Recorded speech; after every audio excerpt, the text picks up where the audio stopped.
अपना अंबर खोज ले अब तू अपने दम पर, भूख मार के धूल झाड़ ले, छोड़ छाड़ के सारे छप्पर हट समंदर। कुमार गंवार सर में जैसा मैं चाहूंगी तो जोरदार तालियों से स्वागत करें। ये आए हैं सभी टीचर्स के लिए, चल के आए हैं उसके लिए। बोर्ड की परीक्षाएं चल रही हैं।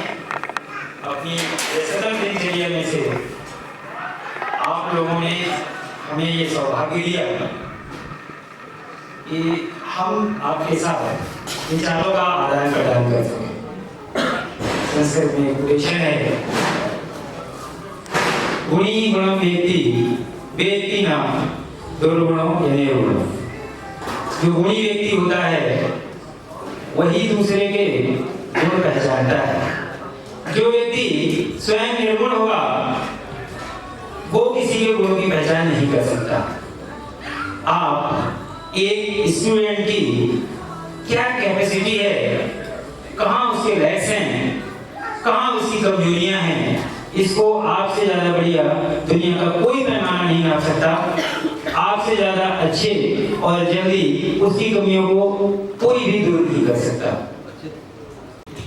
एक दिन सुबह को खलबली मच गई। 2 और 4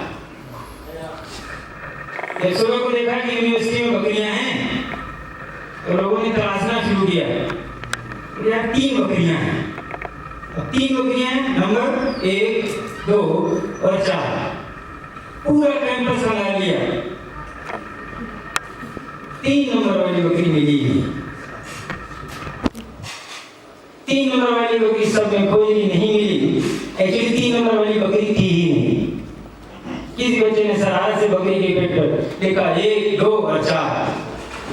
3 नंबर वाली बकरी है जिसे बच्चा खोजता है शॉर्टकट सक्सेस के लिए, एक्चुअली वो है ही नहीं। और सक्सेस के लिए अपने अलग अलग पैमाने हैं। अभी पिछले 3-4 महीने के पेपर उठाकर देखिए, आप लोग देखते होंगे, मेरे से कुछ आगे वर्ग में बड़े भी हैं। बेंगलोर के बच्चे का उस पर भी हमको ध्यान देना है। नेक्स्ट बात पर मैं आता हूँ। 1986 की शिक्षा नीति आई, 86 की शिक्षा नीति इम्प्लीमेंट हुई। वो सब आप लोगों को पता होगा। 1986 की शिक्षा नीति में 2 फॉर्मेट बना दिए गए, एक आर्ट साइड वालों के लिए, एक साइंस साइड वालों के लिए। नो डाउट उस समय के पढ़े हुए सारे के सारे इंजीनियर्स ऑल ओवर वर्ल्ड काम कर रहे हैं, लेकिन क्या सारे के सारे 2 फॉर्मेट में सब बच्चे फिट हो सकते हैं क्या? नहीं। फिर 1986 की शिक्षा नीति को बदलने की जरूरत पड़ी। 2020 में नई शिक्षा नीति है।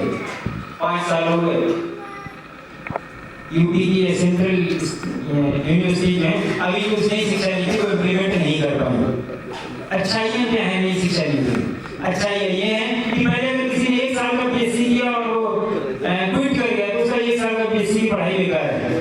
अब कुछ नई शिक्षा नीति में व्यवस्था इस तरीके की है कि अगर वो 1 साल करता है तो उसको सर्टिफिकेट मिलेगा, डिप्लोमा दूसरे साल में मिलेगा, डिग्री मिलेगी, और 4 साल में उसको ऑनर्स। और धोखे से 1-2% जो बच्चा फेल हो गया, आप उससे उसकी फीडबैक लीजिए टीचर के। मैं ये नहीं कह रहा कि सभी के लिए टीचर बढ़िया हो, ये हर माता पिता बोलते हैं, लेकिन आप जिन 60 बच्चों को पढ़ाते हैं, जिन 5 सेक्शन में पढ़ा रहे हैं, 300 बच्चों में से अगर कोई एक बच्चा भी सक्सेस होता है तो आप उसके पेरेंट्स के बराबर ही कुछ होने वाले हैं, क्योंकि वो भी आप उसको अपना बच्चा मानते हैं। तो कोई भी टीचर अगर बच्चे को डांटता भी है तो जहाँ तक मेरा अपना मानना है वो कोई भी दुश्मनी पूरी करने के लिए उसको नहीं डांटता, क्योंकि उसको लगता है थोड़ा बहुत उसको इम्प्रूव कर दिया जाए। राइट टू एजुकेशन से टीचर एजुकेटर मैं इस बात के खिलाफ हूँ, क्योंकि राइट टू एजुकेशन में बच्चे को आप घूर नहीं सकते। मारना और डांटना तो छोड़ ही दीजिए, अगर धोखे से बच्चे की तरफ घूर भी दिया तो गुरुजी ने बच्चे की मानसिक प्रताड़ना कर दी। अब मुसीबत ये आई कि हम लोगों पर उन गोल घड़े बनाने का दबाव है जिन्हें हम अंदर से सपोर्ट तो कर सकते हैं, बाहर से ठोक ही नहीं सकते।